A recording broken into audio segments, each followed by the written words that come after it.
So today I'm going to be working on my uncle's gravestone. This is my mom's brother.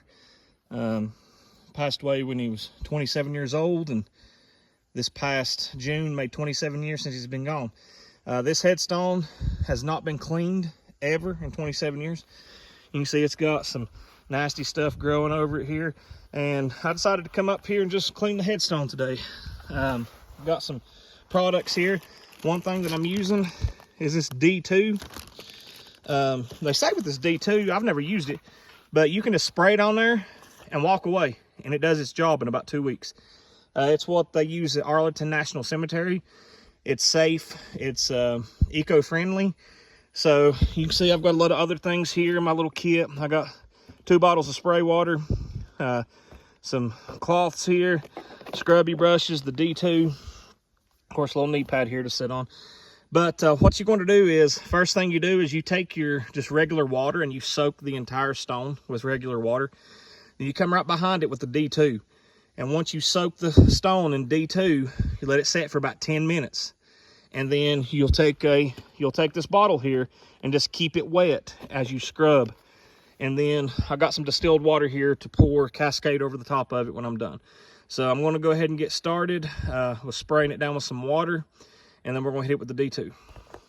Okay, just got the D2 sprayed on there, and now you got to wait about 10 minutes to let it start doing its job. Now, long after you're done cleaning, this D2 is going to continue just to eat all the bacteria away and all the buildup, so it'll look better and better. Like if I clean it and come back, say a week later, it's just going to look even better because it's going to keep doing its job. So we're going to give it about 10 minutes.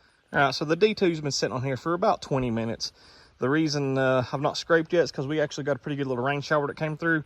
So I'm gonna go ahead and start at the top here, keeping it wet. The rain that's coming down will help, but I'm still gonna use a spray bottle. We're gonna see what this looks like.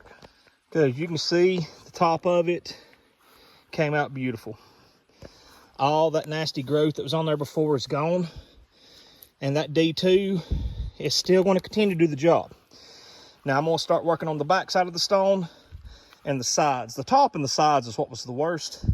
So I'm going to go ahead and start on the back side and get it taken care of.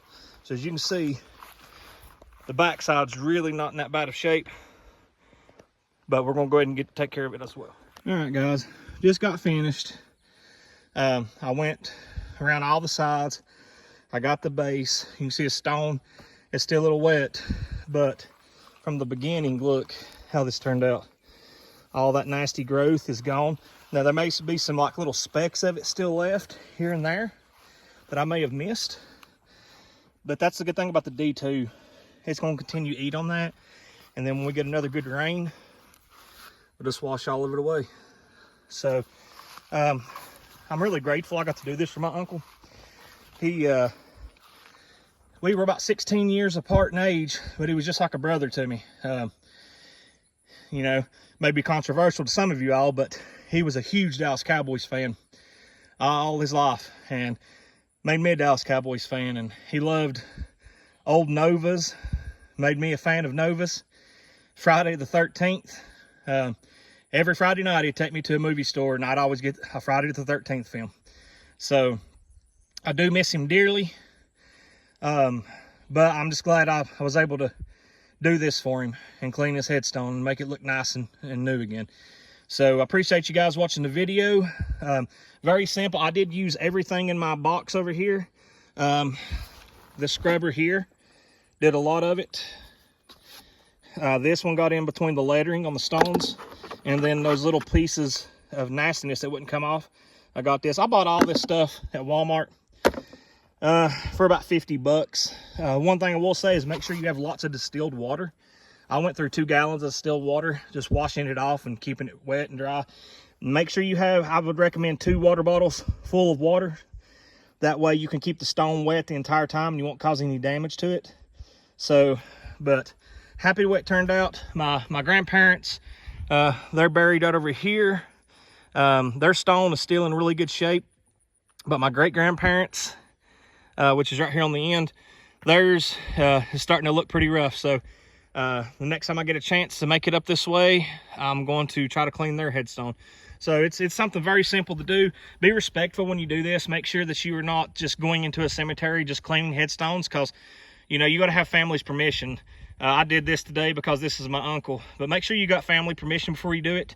You don't want to just be going and cleaning headstones. You might think it's a, you know, it's a noble thing to do, but maybe the family might not. So don't just go cleaning headstones. Make sure you get permission. This is something that, you know, this is the first headstone I've ever done.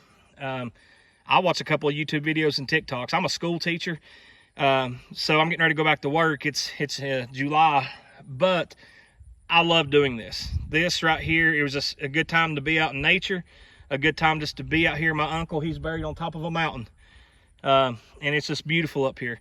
So I took my time with it. This is something that I may start doing as a side gig, just because, you know, it's cheap to get started, but you're going to have to replace a lot of these materials after about 3 or 4 headstones, because your brushes and stuff are just going to get wore down. So it is something you're going to have to keep buying supplies for. That D2, that little bottle of D2 right here, was $32. So this is nothing cheap, but I am going to start maybe in the spring offering my services to people who'd like to clean up their family's headstones and stuff. But one thing I will say is take your time. Don't do it just for the money. This is something that I really enjoy doing. Just sit out here and you know, talk to yourself, talk to nature, talk to God, whatever you want to do. But take your time. Don't do this and want to be in a hurry to get it done, because you're not showing respect to the family member that's passed away. You're not showing respect to the family, and you're not really showing respect to yourself either, because if you're going to do something, you need to do it right. So I hope you learned a little bit of something about this video. I'm going to get on off here and head back off the mountain. Appreciate you watching.